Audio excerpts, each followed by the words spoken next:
Well, you got some news on Friday, didn't you? We all knew it was coming, but Pat Mahomes is going to be on the field for the AFC Championship game. We're going to give you the game plan coming up right now. This is RGR Football.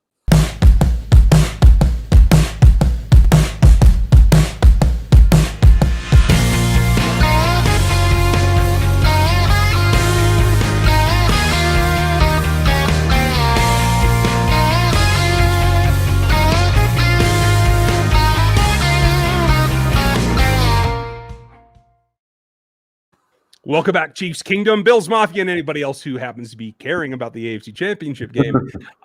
Some good news for the team this afternoon. Don't say I didn't tell you a week ago, but it's okay. It's there, and Patrick Mahomes will be your starter come Sunday evening for the AFC Championship game. This is Dan Harms. I'm Ryan Tracy. Couldn't get much better news today, right? No, that's exactly what you were expecting. And I think most everybody who understood that Patrick Mahomes didn't actually suffer a concussion because it was never diagnosed as one, expected him to clear the protocol, assuming they didn't have any weird issues with symptoms and things like that, which there were none reported. So this is pretty much exactly what you wanted. Clyde Edwards-Helaire, Sammy Watkins, everybody outside of Willie Gay and Le'Veon Bell has practiced the last 3 days. Great news for the Chiefs fans. And not so great news for the Bills defense. Ruh-roh. Yeah, I mean, that's the way the cookie crumbles, right?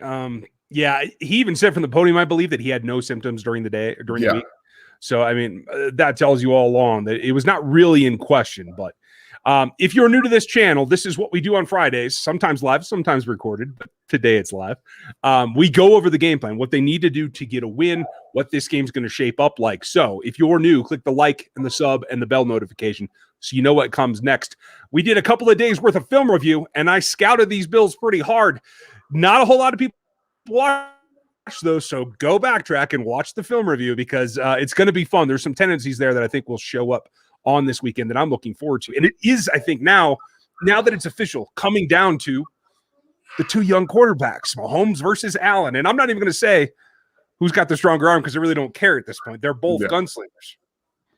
Yeah, that's not ever going to be really a topic of discussion, in my opinion. They're both excellent off-platform, on the move. They can make all of the throws. Both can do that. It's going to be about who shows up in the game, especially with weather. Weather is going to play an impact. It's going to be kind of sleeting, raining, snowing, whatever it wants to be in Kansas City on that day. We'll have some wind to deal with. And really, for me, what it comes down to watching the Bills offense, they cannot run the football. They don't want to run the football, even less than the Chiefs want to run the football. They don't, especially now with Zach Moss on IR the rest of the playoffs. They have Devin Singletary at base, and I believe it's Yeldon is their backup to him now, who was a former Jaguar. So their main source of rushing, as it has been all year, is going to be Josh Allen.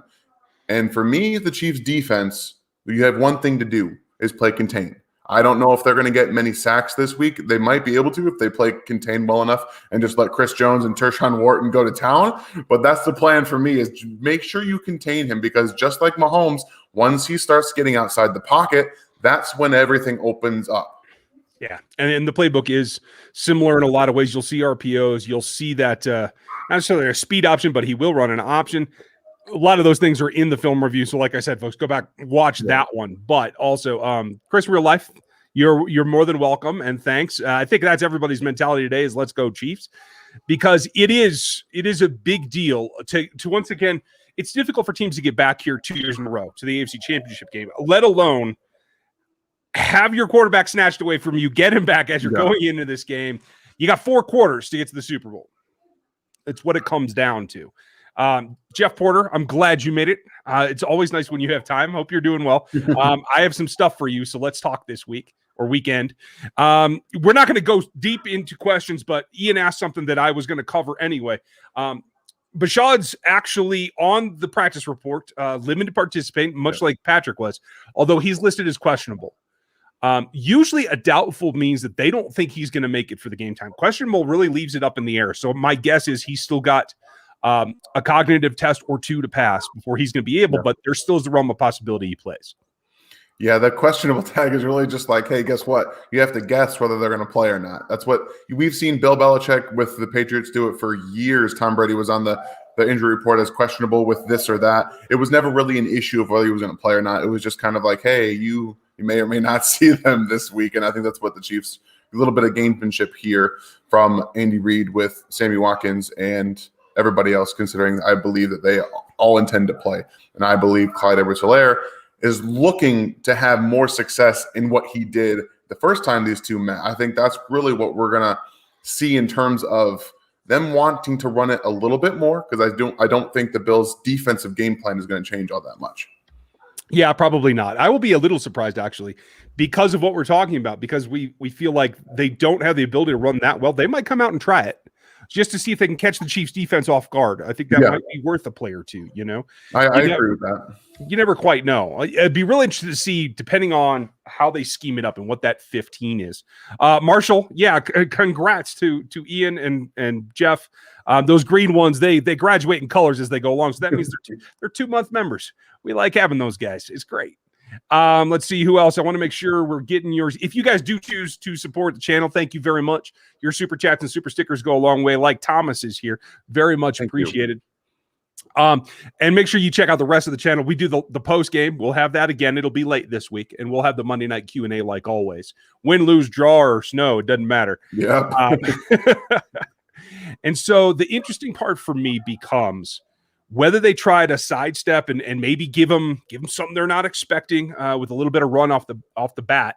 I also feel like the question mark has to be, are you going to try to ad-lib? Are you going to try to use Allen's legs as a weapon, or is it going to be a secondary thing? For me, if I'm them, I start out right away. What do you think? I think we're going to see both. They're going to do some things to get Allen outside of the pocket, to get him with the football, because he is one of their most dynamic playmakers, even with as a ball carrier. He's an exceptional runner of the football, and he's just built differently. Like a lot of these new age quarterbacks, he's very strong. He can do a lot of things in not only making guys miss like we've seen Patrick Mahomes do, but he'll run you over. He's not afraid to try to run you guys, put his shoulder down and run you over. Now, when it comes down to winning this game, maybe that's not the best idea. Put your shoulder down and go try to level somebody, just because you don't want to get hurt. Josh Allen, much like Patrick Mahomes in these types of games, you don't want your star quarterback to get hurt. And I truly believe that Josh Allen is a star quarterback. He's got everything. And I would like to clarify, I don't think that just keeping Allen in the pocket means you're going to win the game. I think that that's just your best option, because you don't want him to get out. I know a lot of people did that with Mahomes. Keep him in the pocket, you'll win. He's going to still get you in some way, shape, or form. He's just that good. I don't think that he's all of a sudden going to become a bad quarterback just by forcing him to play within the pocket. So I would like to see Steve Spagnuolo take the foot off the blitz accelerator this week just a little bit and make Josh Allen think a little bit more, because I think, like most quarterbacks, you force people to go through more reads. That's where you can maybe get some added pressure, maybe get an interception or two. It really will depend, because you're going to have Mathieu back there who's going to be patrolling, doing a lot of his spy and robber things that he loves to do and that he did last week, and got a pick off Baker. So that's what I like to see. Yeah, I'm with you there. Like, you can't get rid of the blitz altogether, because they do have to get some pressure. Like most quarterbacks, his rating does go down a little bit when you actually get pressure, not when you blitz, when you actually get pressure. Exactly. So they can't get rid of it altogether, but I'm with you. Like, the only thing I don't want to see is I don't want to get too crafty and see those nickel corner deep half drops. Yeah. Those inversions with a strong arm quarterback like this can really get taken advantage of. And I like what you said about Josh in general, because I think by maybe 2023, but by 2024, this is going to be a three-headed race in the AFC year after year after year with Mahomes, Herbert, and Josh, period. It's going to be a lot of fun. It is going to be a lot of fun. It's a whole new era. I know the NFC's dragging behind a little bit because they have, almost all of the veteran, Hall of Fame type quarterbacks are in the NFC right now. Yep. That's eventually going to change as well. So I think the AFC is just a little bit ahead of the curve. William, good question. He is also listed as questionable, as I understand it, and was a limited participant today.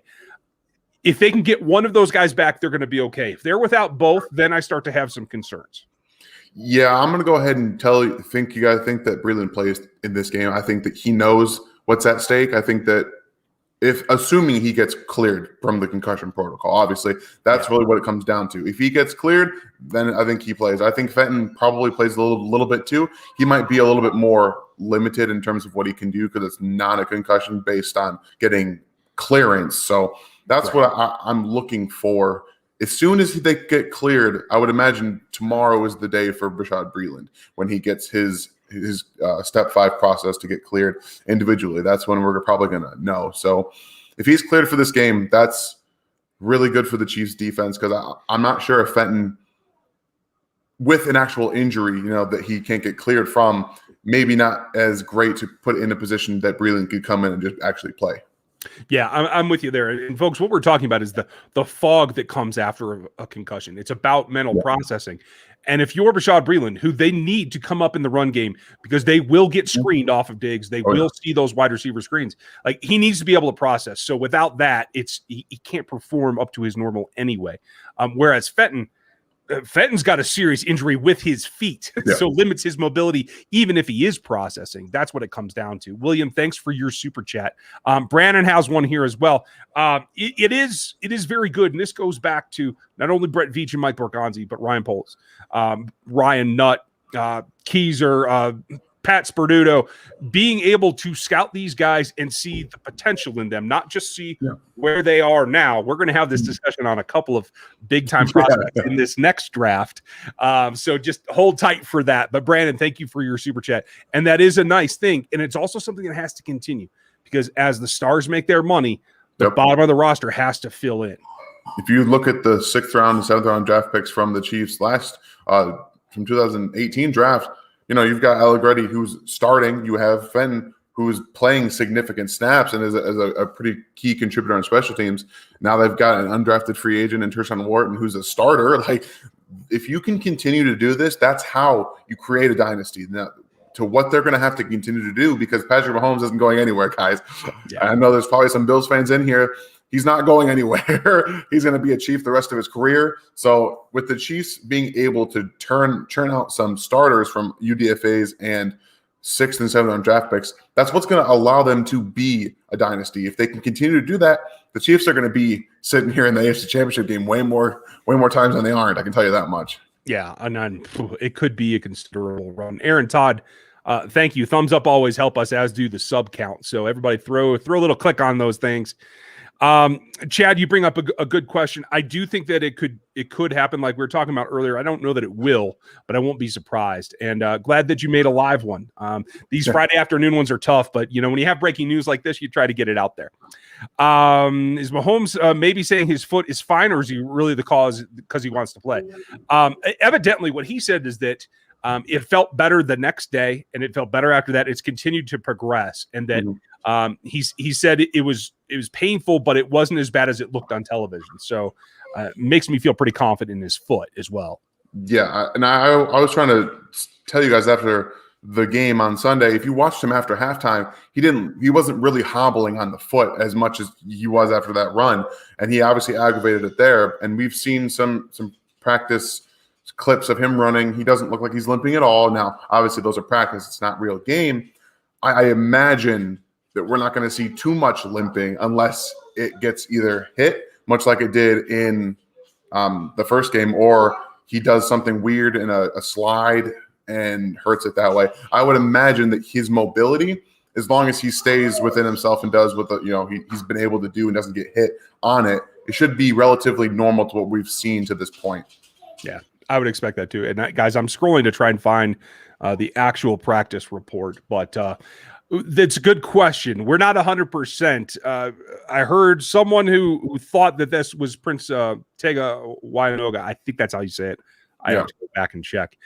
He is a newly signed practice squad tackle. Also a tall, long guy. So the size is about right compared to Assembly. Assembly's been working, but I don't think that he's back on the practice field. We would have heard about that, is my thought. So I think it is likely Tega.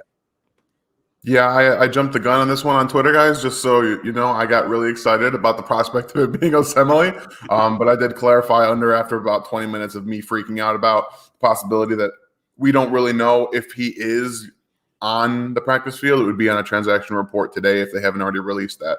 But I find it a little weird that they would give his number to a practice squad guy. So all of this is just conjecture based on what we're seeing and him posting something to his Instagram page about his locker. So who actually knows? We won't really know until the transaction report comes out, because we haven't seen. I personally haven't seen a practice squad list with his name and number. So we don't really know. On the Chiefs official side, he's still listed without a number. Oh, see, exactly. So why would we? We don't know. Yeah, we'll know when it matters. Believe us. If they elevate him or anything like that, we'll definitely find out. As for, I know saw a couple of guys asking about Sammy.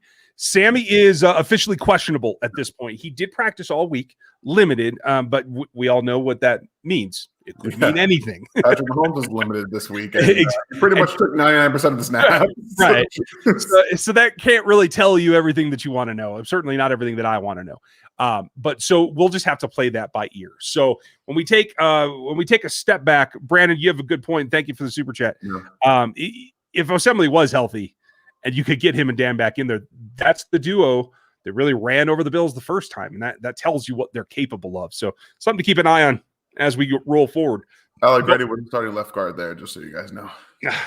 I'm glad that you always remind us. I will always remember, because he was my guy from that draft class. That said, if you're calling the game here, for me, it's pretty simple on both sides of the ball. What I'm trying to do, how do you feel about it? How are you approaching, say, the offense? Yeah, so for me, if you're probably going to see a majority of what you saw in the first game, I imagine they're going to try and take away everything deep. So that's what you're going to have to start attacking the field deep with McCole Hardman, Tyreek Hill, and start hitting everything underneath. The Travis Kelce, Sammy Watkins, the running back side of the backfield will be pretty big, especially if Clyde Edwards-Helaire plays. I think you can attack those linebackers with Travis Kelce and Clyde Edwards-Helaire, but you're also going to probably get a fair bit of run action in this game. The Chiefs attacked the Browns in the exact same way.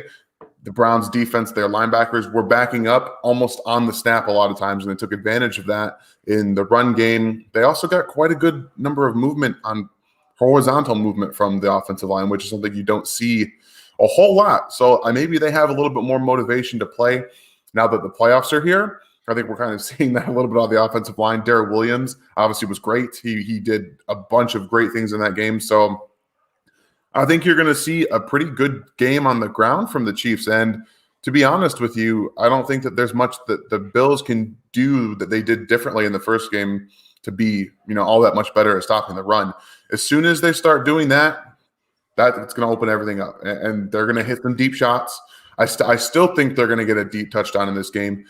I don't think that the Bills can completely prevent that. If they do, it's great for them. But there's one thing that has been mentioned about this game is that the Bills' defense in the red zone is one of the best in the NFL over the span of from week 12, I think, to now, and the Chiefs' offense has gone the opposite direction. I imagine that we're going to see Andy Reid break out some plays in the red zone, have they get down there to really kind of change that, because you don't want to be trading touchdowns for field goals against the Bills in this game. I can tell you that much. Well, and let me put it this way too. Well, a couple of things. Ed Oliver hasn't been as good against the run as we thought he would be. Yeah, that's weird. But I will say they didn't have Harrison Phillips. Didn't have him last game. Yeah. He is a pretty good run stopper, so that is a little bit of a boost for them. But again, he's not a full-time player, so you don't quite know. And when you get in the red zone, that play that they ran on fourth down to seal the game last week, there's no stopping that. That's a 3-yard play all day long. And if you have anybody in Buffalo, not on the Bills, anyone in Buffalo that can run with Tyreek Hill, then more power to you. I'm with you. I think they have to mix it up and pepper it. Darrell was pretty straightforward about it. They keep bringing in these guys, and I keep working, and I'm just going to keep going. You know what I mean?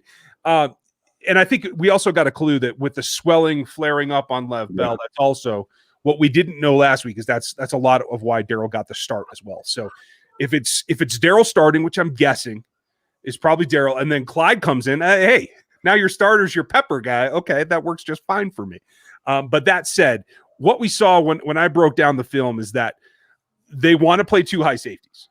So you have to look at those specific route combinations that are going to bust that. And that does mean McCole Hardman. It does mean Travis Kelce attacking the middle gap. And that's what it comes down to. There's nobody better than these guys. But at the same time, if they play what I think last week and in several weeks in a row on film, the linebacker level of the Bills defense hasn't been dropping severely deep when they do play that cover 2 shell.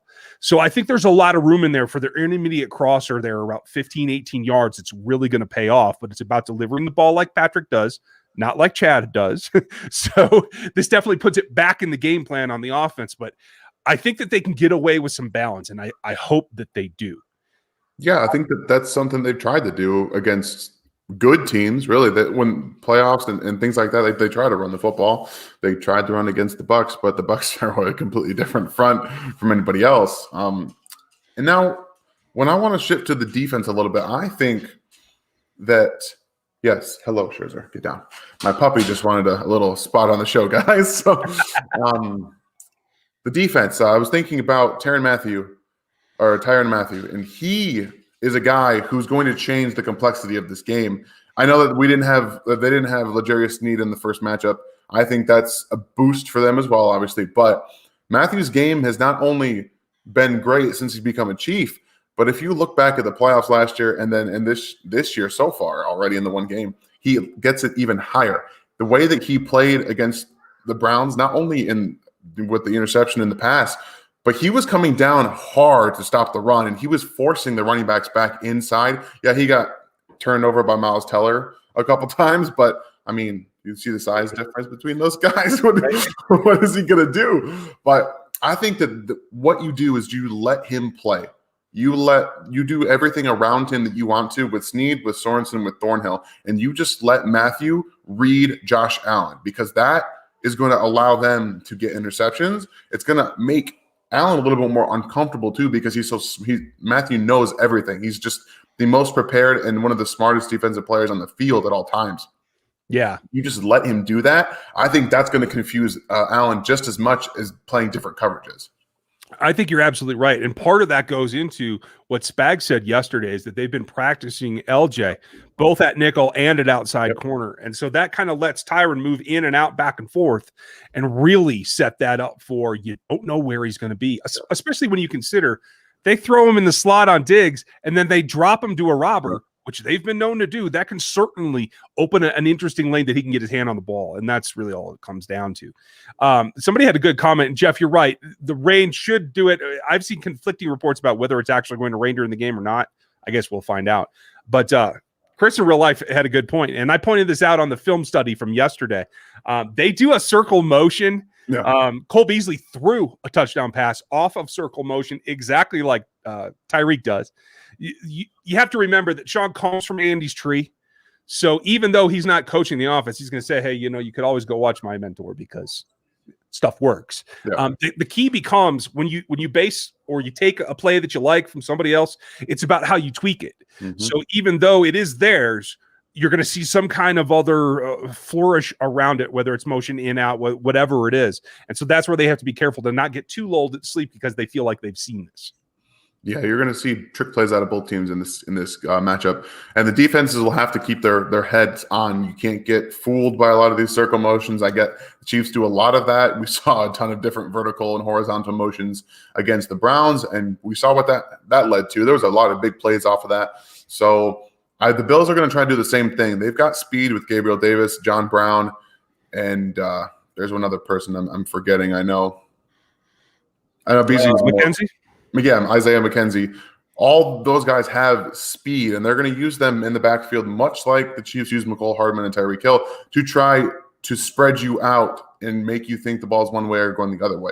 So the matchup on offense is really kind of interesting because a lot of it mimics certain aspects. Like you could liken Sammy Watkins to Stefon Diggs in a sense that they're really good route runners. Now, Diggs is a higher level than Sammy is at this point in his career.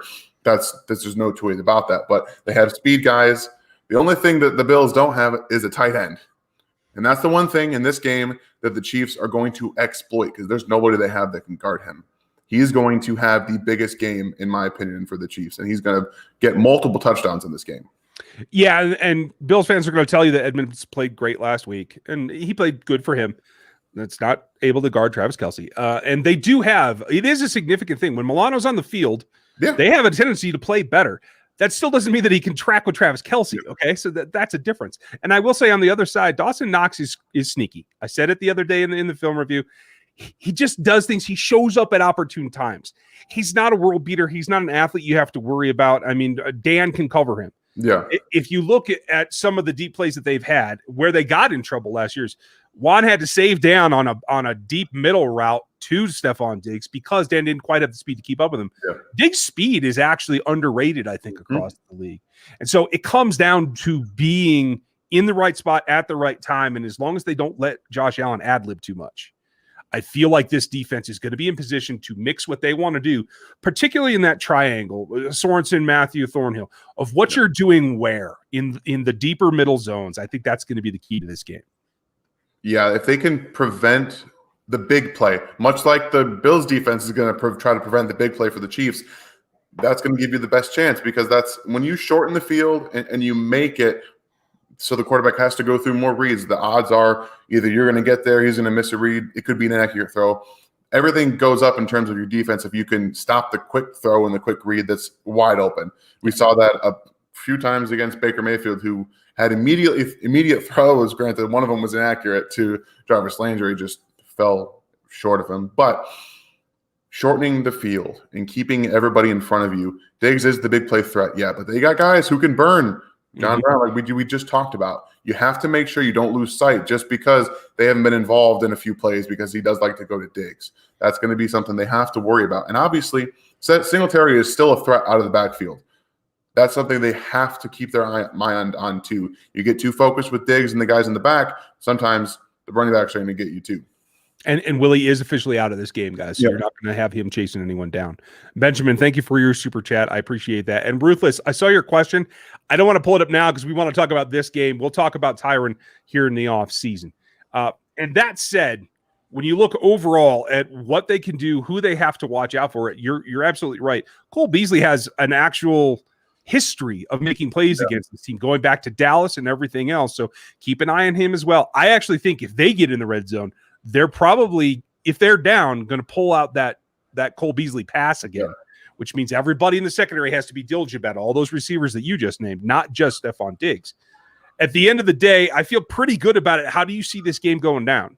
I really like this matchup. I think this is the most fun game this week, and I think that the matchup against the Bills and the Chiefs is really fun.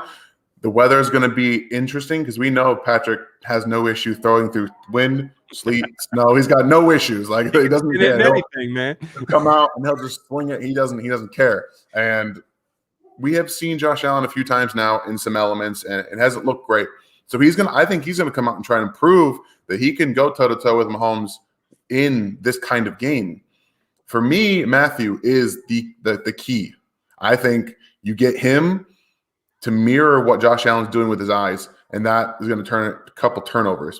The Chiefs get one or two picks, and probably one pick. I don't think he's going to throw two in this game, and I think that's going to be it. I think that the Chiefs can win this game pretty comfortably with an interception, assuming the Mahomes doesn't get hurt again. That's really it. I love them winning this game and putting up 35 points. I think they can put up 35 points, and if you keep the Bills under, they're going to keep them under 30. I think the Chiefs are going to win 35-23. Okay, cool. I think the weather's going to play a little bit of a factor in there, so I don't think it's going to be quite as high. I'm going to stick with what I said yesterday on Locked On Chiefs, and for those of you who don't know, I run Locked On Chiefs, so go listen to that as well. I'm going to stick with it. I'm pretty close to where you are. I think that they're going to be able to get out to a lead, and if I know Andy, he probably won't press the subject too much, and I think they will kind of have a fourth quarter score at least and try to get a little closer. I'm going to call it 31-28 Chiefs, but they do move on to Super Bowl 55, and that's what matters. At the end of the day, you can complain all you want about winning close games. They're still wins. So I'll take them every time. And Benjamin, I just want to save your question for the last. We'll wrap up with this because I think you're going to be surprised by my answer. I'll let Dan go first here. The most convincing win, it was the Jets game. There was no chance, even though they kept it close in the first half. Like, there was no chance. But if we want to get like good team, The Chiefs against the Ravens, they dominated them in every way, shape, or form. It was much closer than it looked when you watched it. But again, like they front to back, that game was cut and dry, in my opinion. For me, it's not necessarily a whole game, although the game was fine. It's about that half. And it's about the fact they might get to play those Tampa Bay Bucks again. That's what I think was the game that you want to emulate and you want to take it right at them. And I think this will be the final chapter in Mahomes versus Brady. If that gets done, I actually am hoping for Rodgers and the Green Bay Packers. Oh, yeah. But that's me. So let us know what you guys think. Who's going to win this game? Do they get to play the Packers? Leave it all down in the comments below. Like and sub and hit the bell notification. This is Friday. We're going to have some other things. Danila will have the Kingdom Corner for you tomorrow. And then I think somebody's coming on with me for Saturday morning. I'm not sure who it is yet. It might be Carrington. You never know. We're going to figure something out. So we will have early morning for you on Sunday as well. We can't do enough around here. We're going to just go 7 days a week for this month. It'll be fun. But Dan, thanks for taking time in the middle of the day. And thank you guys for watching. We'll be back with you tomorrow. Get ready for that game. And we'll have post game as always. Thanks for watching today. We'll check you out next time.